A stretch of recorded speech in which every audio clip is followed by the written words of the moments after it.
Chers amis sportifs, non sportifs, bientôt sportifs, bienvenue à votre émission King Style Fight. Aujourd'hui, je suis accompagné de Sabonim David. Sabonim, c'est l'équivalent de Sensei pour les arts martiaux coréens.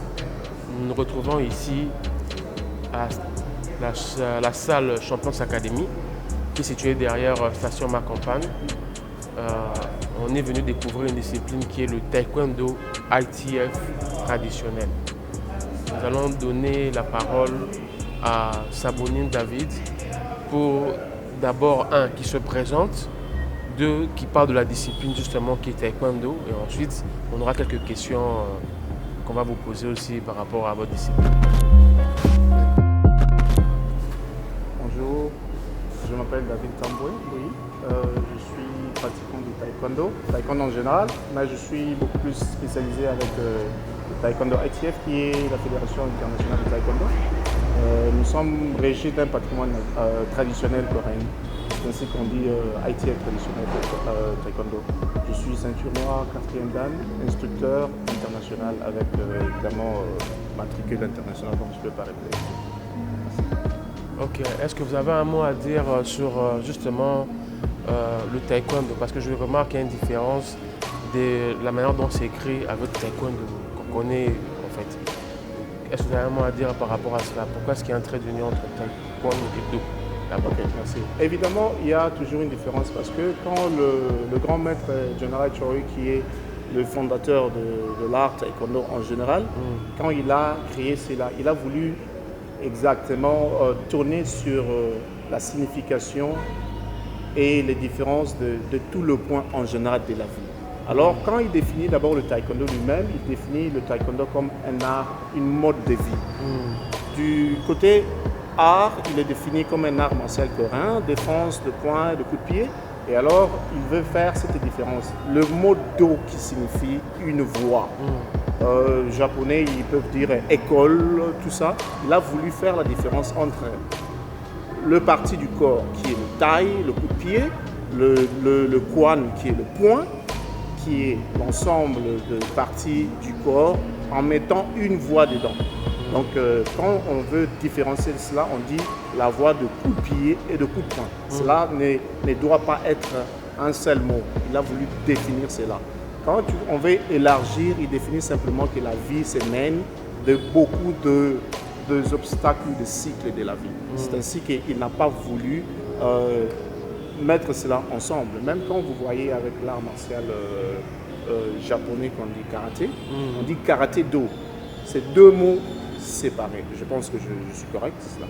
Donc c'est ainsi que comme il a été enseigné avec le japonais, il a passé beaucoup de temps au Japon, et alors il a gardé ce patrimoine de l'art. D'accord. Je pense que c'est ça.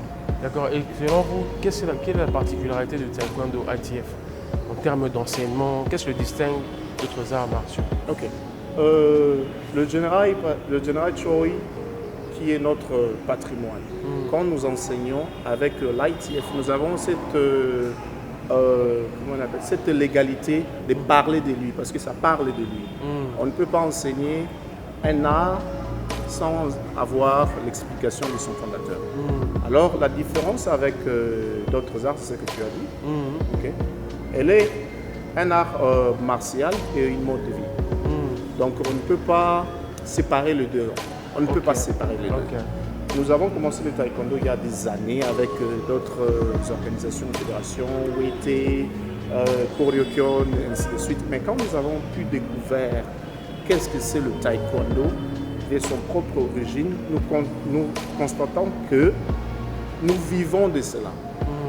C'est une mode de vie en fait. Nous enseignons l'art en tant que sport du point de vue scientifique, du point de vue naturel et du mode de vie. Elle ne nous apprend simplement pas à se défendre avec le coup de poing, le coup de pied, mais ça nous défend aussi en termes du cycle de l'avion en elle-même. Attention, vous n'êtes pas tranquille, pas de premier temps, pas de décision. Vraiment, pas de suite. Ok, stop.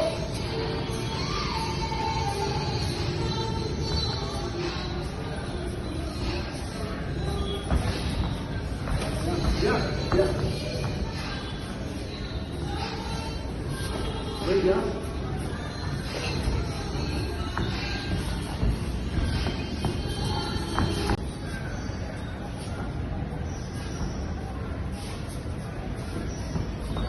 Oui, ça c'est bien. Baisse pas les mains. Comme ça. La garde, Aurélien, il va monter la tête. Viens la garde. Continue, continue, continue. Viens la garde. Box, kick, kick. Hop. Stop, stop, stop.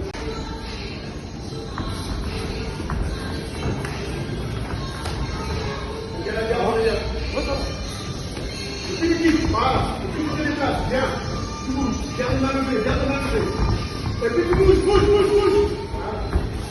Kick, box, kick, box, kick. Kick. Et puis tu bouges. Hop. Bien, très bien. Lève les mains, lève les mains. Voilà. Hop, hop, continue. Viens la garde. Oui, viens la garde. Hop.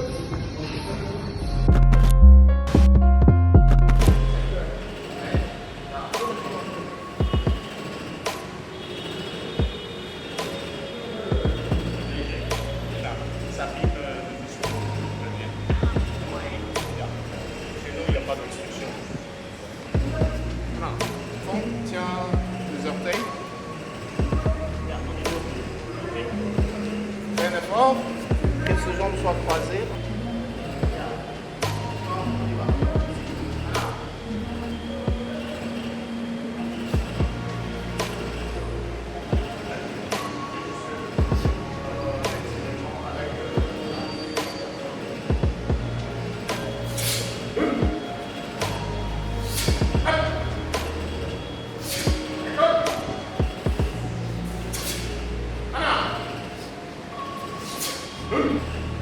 Zigzag.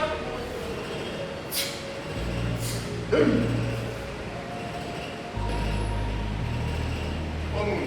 Full face. Ok. Résistance des épaules en bas. 2. À l'intérieur. 1. Version force. Voilà. 2. 7.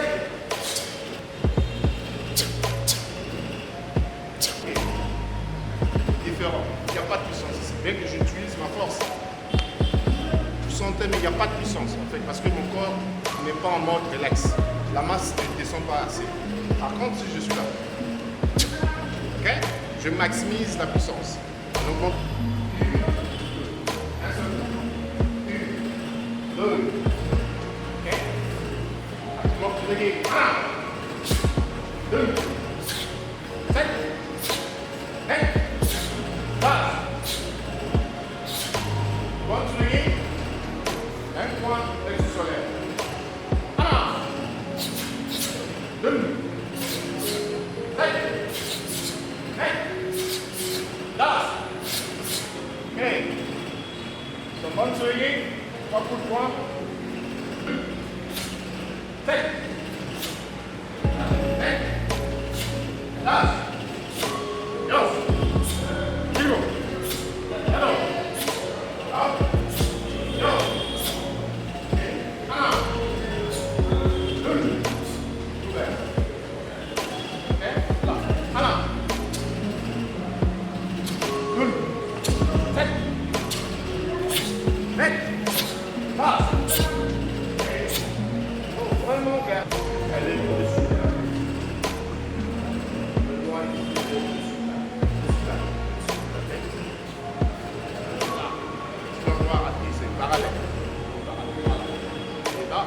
Relax, hein. Si tu sens uncomfortable, je dois ajuster. Elle est là, juste ici. Okay. Les épaules, évidemment, elles sont toujours.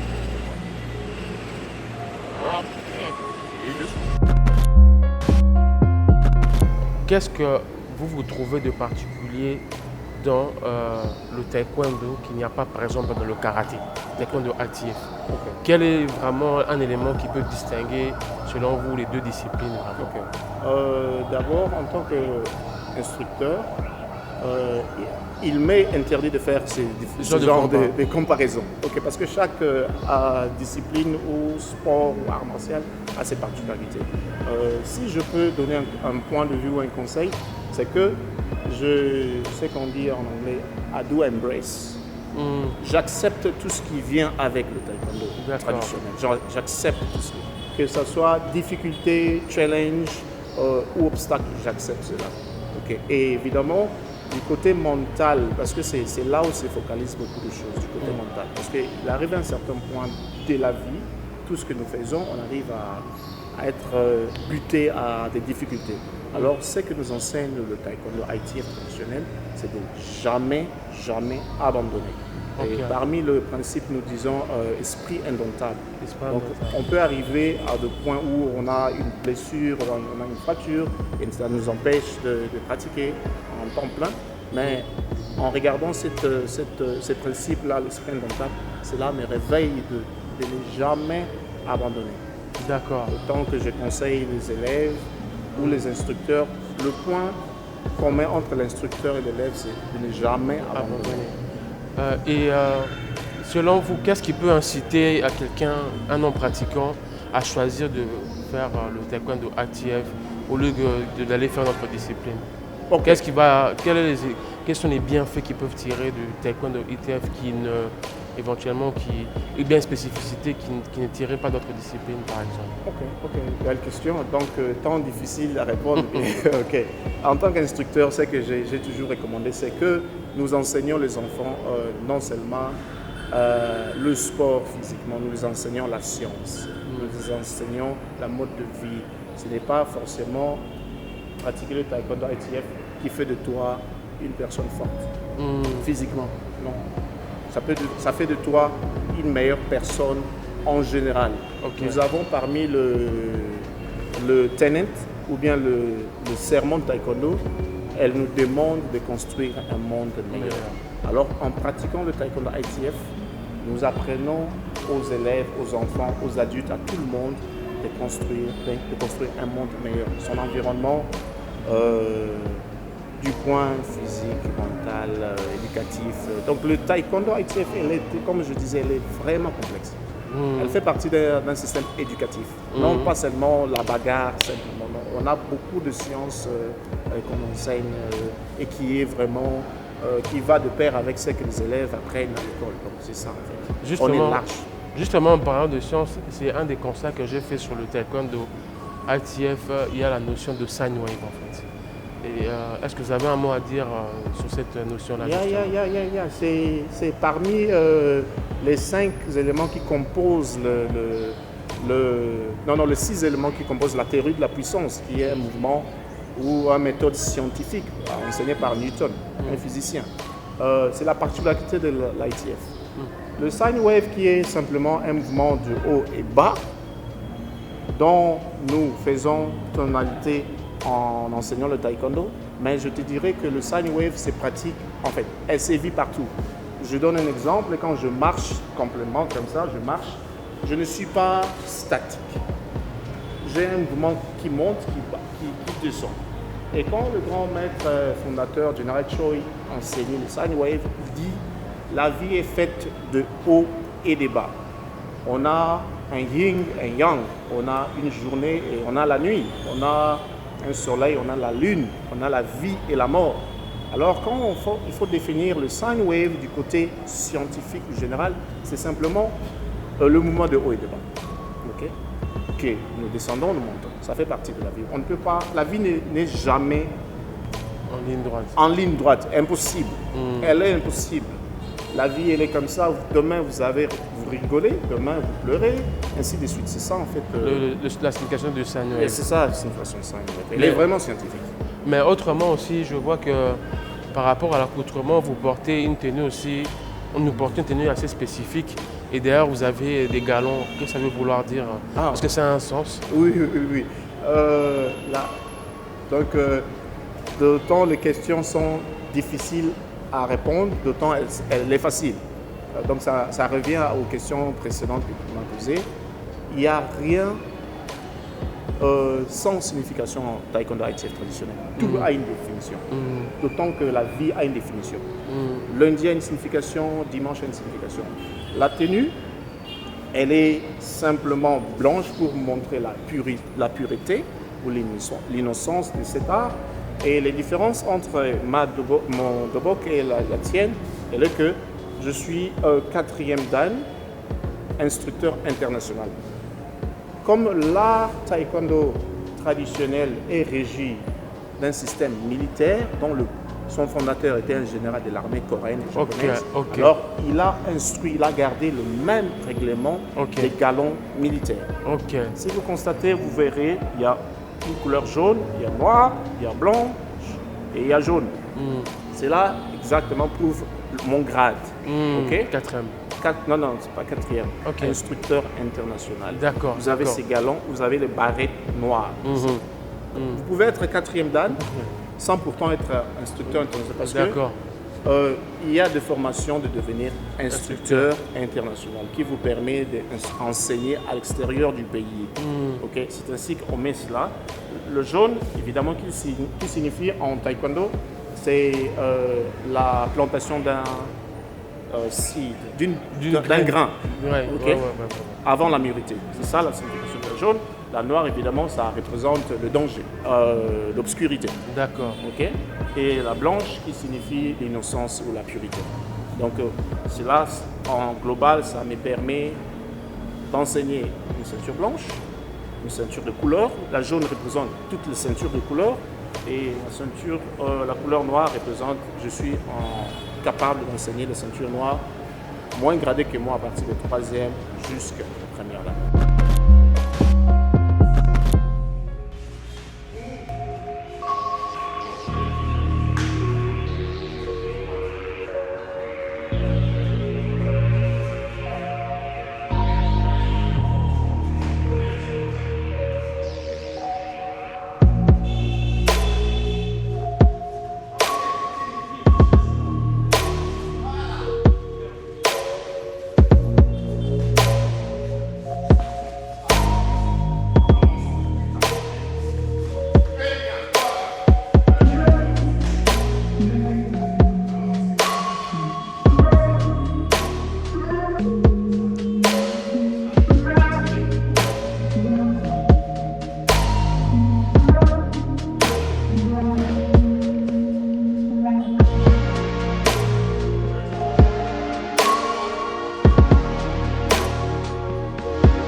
Vous allez avec le point.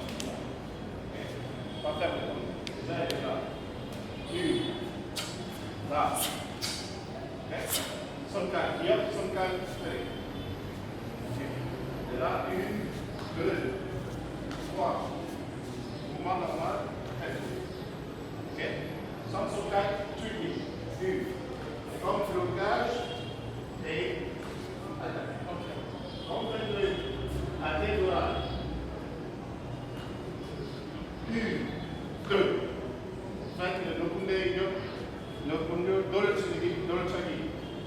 Là, ici, ok? Maintenant, pardon, la journée, vous changez juste la posture. De Gunan Sugi à Ninja Sugi. Badon Sidegi. Là, réaction force, le coup de poing, bien qu'il ait des côtés. Non, en tout cas, on tenait à vous féliciter, hein, vraiment pour l'amour que vous avez pour cette discipline. Justement, vous avez aussi avec vous un beau cadre que je vois qui est marqué ITF. Et qu'est-ce que c'est justement d'ailleurs? Ok, merci. Avec l'ITF, la fédération dont je suis affilié, elle est vraiment stricte sur la modalité de faire les choses. Ils veulent que les choses soient faites d'une manière légale et décente. C'est-à-dire, c'est par rapport à ce que le général lui-même a fait, et c'est ainsi que ses prédécesseurs continuent de faire la même chose. Successeurs font la même chose. Ça, c'est ce qu'on appelle la plaque de reconnaissance de la fédération. Ok? Et voilà. Voilà, si vous regardez, c'est presque la même chose. On vous remet cette plaque avec un numéro de matricule pour évidemment certifier que vous êtes affilié mondialement, internationalement, que vous êtes reconnu en tant que fédération, vous êtes reconnu en tant qu'instructeur international. Vous signez un accord avec le quartier général l'ITF de l'Autriche. Vous avez un accord, donc j'ai un accord que par cet accord, je prête serment d'enseigner que les techniques enseignées par le général lui-même, sans modification.